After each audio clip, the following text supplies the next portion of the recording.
Gracias, muchas gracias por permitirnos ingresar a sus hogares. En esta entrevista, Estefanía Olmos, secretaria de la Función Pública del Gobierno del Estado de Chihuahua. Un placer estar aquí con ustedes. Bueno, a ver, hemos escuchado en el Congreso del Estado diputados inquietos que dicen que comparezca Estefanía Olmos para que nos explique por qué nuestro fiscal general en el Estado de Chihuahua está desempeñando ese encargo cuando hay un proceso abierto en su contra. Sí. Los funcionarios públicos del Gobierno del Estado de Chihuahua tenemos toda la disposición de rendir cuentas y explicar las veces que sea necesario cualquier señalamiento que se haga. Hay toda esa apertura, la ha habido y la va a haber siempre por parte de nosotros. En el caso del fiscal, aunque él personalmente lo ha aclarado y lo puede aclarar, él no está ahora formalmente sancionado por la autoridad federal. Él interpuso un medio de defensa que le fue concedida una suspensión. Entonces, él de momento no tiene ninguna implicación ni ninguna limitación para ejercer su encargo. Bien, pero también se le señala a usted. Sí, en efecto, yo duré 13 años trabajando en gobierno federal y durante esos 13 años estuve obligada a presentar 26 declaraciones patrimoniales. De esas 26, en 3 de ellas las presenté fuera de tiempo. Es importante aclarar que están presentadas, el público puede entrar a las páginas de gobierno federal y ver las fechas en que se presentaron. Y como parte de esa demora en la presentación de las declaraciones, fui acreedora a una sanción que se aplicó hace muchos años en la función pública federal. Esas sanciones nunca me impidieron realizar ninguna función, ni siquiera federal. Después de eso fui nombrada con cargos importantes a nivel federal. Y es un tema que aclaramos desde el primer día que se hicieron señalamientos en medios. Está aclarado, la información es abierta. Como ustedes saben, de manera histórica en el gobierno del Estado de Chihuahua los secretarios presentamos algo más allá de lo que nos pide la ley. O sea, además de presentar nuestras declaraciones a las que estamos obligados por ley, publicamos en el portal 3 de 3 con toda la apertura posible nuestra condición patrimonial de impuestos y de conflicto de interés. Eso está abierto a los ciudadanos para que lo vean y es algo de lo que estamos convencidos. Pero no todos, hubo quienes se reservaron hacer pública esa declaración, ¿no? Sí, la presentó todo el gabinete legal. En el caso de la secretaria de la Vega es importante aclarar lo siguiente. Lo primero es que ella presenta ante esta secretaría, la Secretaría de la Función Pública, su declaración completa a la que está obligada por ley, que se presenta pues de una manera muy detallada, incluso más detallada que la 3 de 3. Entonces ella cumple con lo que la ley le establece. Adicionalmente, ella sí publica en la 3 de 3 un listado de todas sus empresas, de cuál es su participación accionaria, y eso es importante para que el ciudadano pudiera observar ahí cualquier posibilidad de conflicto de interés en el sentido de su actividad como empresario. Entonces, incluso ella, que es quien presenta menos datos, está presentando más de lo que la ley le obliga a presentar. Adicionalmente, ella presentó ante notario público en Ciudad Juárez, ante el licenciado Eduardo Romero Ramos, la misma declaración que nos presenta a nosotros como Secretaría de la Función Pública, más su 3 de 3 completa, la presenta ante notario y además hace ante notario el compromiso de que cuando ella termine su encargo, regrese y presente nuevamente su declaración con todo este alcance. Ella lo que se reservó son algunos datos de situación patrimonial de su familia, de la que ella no tiene autorización para publicar ciertos datos. Pero es importante destacar que incluso en el caso de ella, que se reservó parte de la información, pues hay un avance histórico en Chihuahua de que nunca antes secretarios de Estado habían sido tan abiertos con respecto a su patrimonio, a su declaración de impuestos y de conflicto de interés. Es algo que los ciudadanos pueden observar, pueden vigilar y de lo que nos sentimos pues muy orgullosos de que sean datos públicos. Estefanía, a ver, una pregunta. Cuando el Partido Acción Nacional era oposición, criticaba mucho a quien era gobierno, el PRI vía César Duarte, y a sus secretarios, porque tenían a toda la familia acomodada en la función pública, a toda. Y de la mano, bueno, con una serie de señalamientos de desvíos y de corruptelas que están en vías, entiendo, de comprobarse y de fincarse responsabilidades administrativas y jurídicas. Pero cuando llega Javier Corral, bueno, ahora nos enteramos y nos percatamos que también muchos de los funcionarios ya tienen a su familia trabajando también en la función pública. Vaya, que antes tenían que ser de sangre tricolor y ahora tienen que ser de sangre azul para esos encargos. ¿Tiene alguna injerencia su secretaría para determinar o decidir si hay nepotismo? Porque de eso se les ha acusado. Sí, aquí es importante hacer dos aclaraciones y luego ya contestar su pregunta Sí. sobre qué injerencia tiene esta secretaría. La primera es que de ninguna manera ha sido requisito para trabajar en este gobierno tener una afiliación partidista. Ustedes lo pueden ver a todos niveles, a nivel secretarios de Estado, directores de área, jefe de departamento. Es algo que a nadie se le ha cuestionado su tema de afiliación. Yo misma no soy miembro del partido que ganó la elección, no tengo ninguna actividad partidista, al igual que otros compañeros secretarios de Estado. Entonces, primero, destacar que hubo un gran cambio con respecto a que la integración de los funcionarios públicos de este gobierno pues, ha sido con base en las capacidades de cada uno, en la experiencia, y que no ha sido factor el tema de filiación partidista. Y la segunda aclaración es que, en efecto, la Ley de Responsabilidades de Servidores Públicos establece que pues, no se debe establecer relación laboral, ni de contrato, ni nada con alguien con quien se tenga una relación personal o familiar. Aquí habla de relación familiar hasta en cuarto grado. De manera como simplificada, ¿cómo lo expresamos esto? Pues yo no puedo contratar en un área que dependa de mí, ni como director, ni como jefe de departamento, en ningún área que dependa de mí, a nadie con quien yo tenga relación de familiaridad, ni padres, parejas, sobrinos. Eso está establecido como tal en la… ¿Y lo han respetado? En la ley. Se ha respetado. Si hubiera cualquier… desapego a la normatividad, sí es responsabilidad de esta Secretaría realizar una revisión en ese sentido y en su caso aplicar sanciones cuando alguien en el ejercicio de sus atribuciones hubiera contratado a alguien con quien tuviera relación familiar, personal o incluso comercial en este sentido. Es algo que esta Secretaría tiene la facultad de investigar y que puede investigar en cualquier momento con respecto a cualquier servidor público. El argumento que hemos escuchado es, efectivamente, yo soy ahora director de un área de gobierno del Estado, pero mi esposa, mis hijos, mis cuñados, mis yernos, no trabajan conmigo. Trabajan en diferentes áreas de gobierno del Estado y eso no es ningún delito y pueden hacerlo. ¿Así es? No tal como lo expresa, pero un poco de la siguiente forma, y le doy un ejemplo con un caso muy sonado que es el del coordinador ejecutivo de gabinete. Alguien con relación familiar está trabajando en una secretaría que no es la coordinación ejecutiva de gabinete y en la cual no hay línea de mando en este sentido. Esto funciona de esta manera porque usted no le puede restringir a alguien la oportunidad de trabajar en el gobierno si usted tiene las competencias, las capacidades y si cumplió con los requisitos que le establece la ley, porque usted tenga un familiar trabajando en otra área de gobierno, incluso en otro orden de gobierno de este nivel como tal. Lo que la ley establece es que usted no intervenga en la contratación, o sea, que usted no contrate a alguien que es su familiar o que no interfiere en la decisión de que alguien que dependa de usted contrate un familiar. ¿Ni una recomendación? No.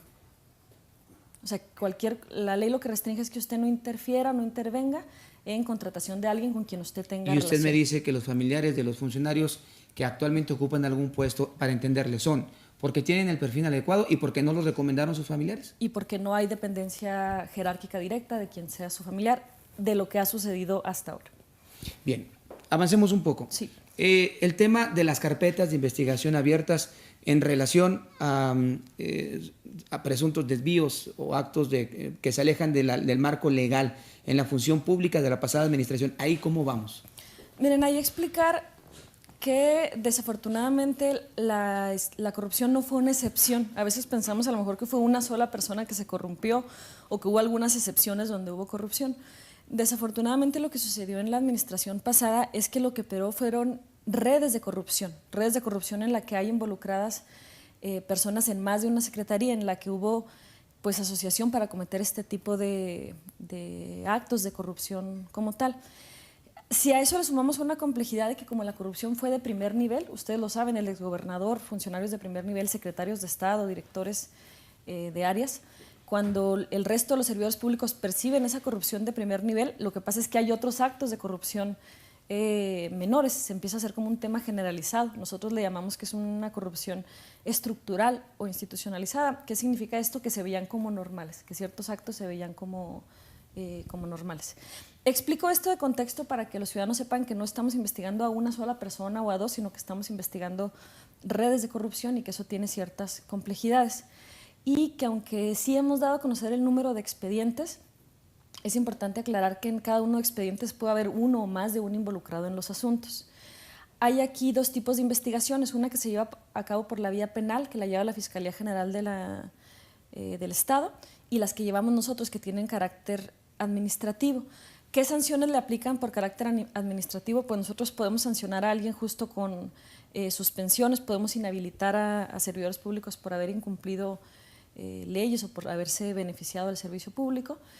Y estamos muy en coordinación, aunque hay casos que tienen vía penal y casos que tienen naturaleza administrativa, hay una coordinación muy estrecha entre nosotros y la Fiscalía General del Estado. El número de investigaciones o de carpetas de investigación que se están llevando a cabo por la vía administrativa, que aquí también hay diferentes tipos de expedientes, pero si pudiéramos llamarle como las investigaciones administrativas, son de aproximadamente 60 carpetas, que el número va variando constantemente porque hemos seguido detectando más casos de corrupción y el número pues se va a incrementar. Bien, pero la percepción que tenemos ante la opinión pública es, pasan las semanas, pasan los meses y no vemos que se haya procedido aún contra uno. Y hay otros casos, como por ejemplo en Veracruz, en donde el nuevo gobierno de Veracruz ha empezado incluso a recuperar dinero y propiedades y además ya se fincaron responsabilidades jurídicas en los que fueron señalados en su momento. Y en Chihuahua la opinión pública dice, nosotros vamos muy lentos. Sí. Esa es una. Y dos, los abogados nos han explicado que hay delitos que pueden llegar a prescribir y entonces si se prescribe, pues sí fue una fórmula que funcionó como un mero acto de campaña, pero en la realidad o nos faltó capacidad como funcionarios, en este caso a la función pública, para poder llevar a los responsables a la cárcel o alguna consecuencia administrativa, o de plano nunca hubo realidad en lo que se explicó. Sí. Mira, es correcto en el sentido de que nosotros entendemos la urgencia de los ciudadanos de ver ya a alguien enfrentando la sanción, porque en sí el que se inicien investigaciones o que se presenten denuncias no es el resultado, es simplemente la documentación de los hechos. Entonces, que nosotros compartimos, y no solo compartimos, sino hacemos propia la demanda de los ciudadanos de que lo que quieren ver es pues, servidores públicos sancionados y servidores públicos enfrentando la justicia. Lo primero que les diría es que lo que estamos haciendo, aunque nosotros sabemos que ha tomado más tiempo del que incluso nosotros hubiéramos querido, es armar casos con una solidez tal que sean casos que se sostengan en tribunales. Ustedes ven, por ejemplo, el caso, ya que usted me mencionaba, Veracruz, está también el caso de Nuevo León, que se parece. Nuevo León tardó 1 año y medio en presentar cargos penales en contra del gobernador y como saben, el gobernador se presentó y lo liberaron al siguiente día. Entonces, lo que nosotros queremos y estamos dedicándole todos los recursos del Estado necesarios a ellos es a presentar casos que no solo sirvan para que se liberen orden de aprehensión, sino que sean casos que se sostengan en tribunales y que se emitan sentencias condenatorias. Lo que nosotros estamos buscando es sentencias condenatorias, estamos cuidando cada una de las pruebas y cada uno de los apartados para no cometer ningún error, para presentar pruebas sólidas. Y lo que les diría es que aunque hay muchos asuntos que todavía estamos trabajando en ese sentido, e insistir en lo que estamos documentando son redes de corrupción, y para armar redes de corrupción implica esa complejidad. Transmitirles que ya hemos presentado y los hemos explicado, se los resumo ahorita, pues casos muy completos donde ya hemos mostrado evidencia de cómo se cometieron estas irregularidades, de cuál fue la afectación patrimonial. Logramos documentar, y esto es histórico a nivel nacional, el desvío de retención de dinero a servidores públicos que era entregado al partido político. Esto sabemos que es común, desafortunadamente sucede en muchos gobiernos, pero nunca se había logrado documentar con tal nivel de claridad cómo le retenían el dinero al servidor público, cómo lo concentraban en un cheque, cómo ese cheque lo cobraban y cómo lo terminaba recibiendo el tesorero del partido político. Les doy ese caso como ejemplo porque en ese fue posible trazar algo que es muy difícil de lograr, toda la ruta del dinero. O sea, logramos hacer todo el trazo de la ruta del dinero y demostrar cómo un dinero público que debía haber sido pagado a un servidor público era destinado a un fin con interés de partido político. Ese caso ya fue presentado incluso ante autoridades federales, lo presentamos ante la FEPADE. Desde el mes de diciembre, FEPADE ha actuado con mucha diligencia. A los 2 días que presentamos la denuncia, enviaron aquí a Chihuahua a ministerios públicos federales, a policías investigadores. Ellos están recabando pues las últimas diligencias para judicializar el caso, pero que sepan que son asuntos que están documentados con mucho nivel de detalle. Presentamos ya también penalmente con ese nivel de detalle cómo hicieron desvíos en la Junta Central de Aguas, cómo se pagaron prácticamente 100 millones de pesos para una planta que está en Parral y que está operando al 18% de su capacidad, cuando lo que se dijo, se anunció, el exgobernador fue a inaugurarla, fue que la obra ya estaba operando. Esos casos que parecen sencillos implican una labor muy ardua de investigación. Hay que destacar también que, como ustedes saben, durante los meses posteriores a la elección y a nuestra toma de protesta se deshicieron de muchos documentos, se eliminaron muchas pruebas, pero aún así, gracias al trabajo de los servidores públicos y de los compañeros de todas las secretarías, hemos logrado integrar la evidencia para estos casos. Bien. Entiendo esto de formar carpetas sólidas de investigación, porque, bueno, efectivamente, en el caso de Nuevo León, cuando Rodrigo Medina lo ingresan a Topo Chico, digo, nuestra gente es así, ¿no? Sí. Empezaron a decir a los internos que guardaran bien sus cosas, no se les fuera a perder algo. Pero bueno, a ver, en el caso de Chihuahua, ya en temas serios, el tema que nada más que no se les pasen los tiempos, sí, y con el argumento de hacer carpetas sólidas, prescriba el delito, sí, y bueno, pues el exfuncionario o los exfuncionarios implicados en la red de corrupción se compran islas, se van al extranjero y bueno, pues ya no regresa ni un peso del erario público que debió invertirse exactamente en obra pública, pero se lo gastaron en asuntos sí, muy diferentes. Y es correcto lo que dice, y es importante que lo sepan también, que el diseño de las leyes estaba hecho para que no pasara nada. Entonces, si ustedes ven en el Código Penal, los delitos que cometen servidores públicos, pues traen penalidades muy cortas, y como la penalidad es muy corta, la prescripción es muy breve. Entonces, en efecto, nosotros estamos trabajando contra reloj, porque hay asuntos que tienen que judicializarse muy pronto por el tema de las prescripciones, pero que son los casos que están cercanos a prescribir, son los casos que mayor avance tienen y los cuales hemos priorizado justo para evitar este riesgo. Algo que usted dice que es muy cierto y que me faltó aclarar es que nuestra prioridad es que tengamos casos que se sostengan ante tribunales, que emitan sentencias condenatorias, pero nuestra otra prioridad es que se resarzan la afectación que se le causó al Estado y que se puedan recuperar bienes como tal. Hubo ahí, yo hablaría de cientos de millones de pesos que terminaron en un beneficio privado que el gobierno del Estado tiene la expectativa de recuperar pues para causas urgentes de la sociedad, temas de educación, de salud, que era donde debía haber sido destinado este recurso. Entonces, que sepan que parte de la estrategia penal y de la estrategia administrativa tiene que ver con la recuperación de ese recurso. A ver, entiendo, porque se ha hecho público el nombre del exgobernador César Duarte, del extesorero, secretario de Finanzas, ¿algunos más? Sí, hay más funcionarios de primer nivel que nosotros no podemos señalar con el nombre si no les estamos presentando a las autoridades las evidencias que digan que ese nombre lo hizo, pero que ustedes tengan la tranquilidad también que a los funcionarios que se están investigando son funcionarios de primer nivel. Lo que suele suceder en investigaciones relacionadas con corrupción, pues es que se procesa a niveles muy bajitos de responsabilidad, quien terminó firmando un oficio que ni tomó una decisión, ni se enriqueció, ni tuvo una decisión ahí importante. Que sepan que nuestros casos van en contra de quienes tomaron las decisiones, quienes hicieron el desvío, quienes sabemos que se enriquecieron a costa del servicio público, y que eso naturalmente pues nos eleva el nivel de complejidad de los casos, porque ustedes saben que en puestos de primer nivel pues se busca delegar ciertas responsabilidades para ocultarlo, pero aún así son casos que están construyéndose de manera muy sólida en contra de funcionarios de primer nivel, los que usted comenta y otros más. Le he escuchado con mucha atención. Para Stephanie Olmos, la responsable de esta tarea tan delicada en el nuevo gobierno de Chihuahua, ¿sí hay elementos suficientes jurídicamente para procesar, por lo menos por la vía administrativa, en cada uno de los temas que aquí me ha compartido? ¿Sí los hay? Los hay.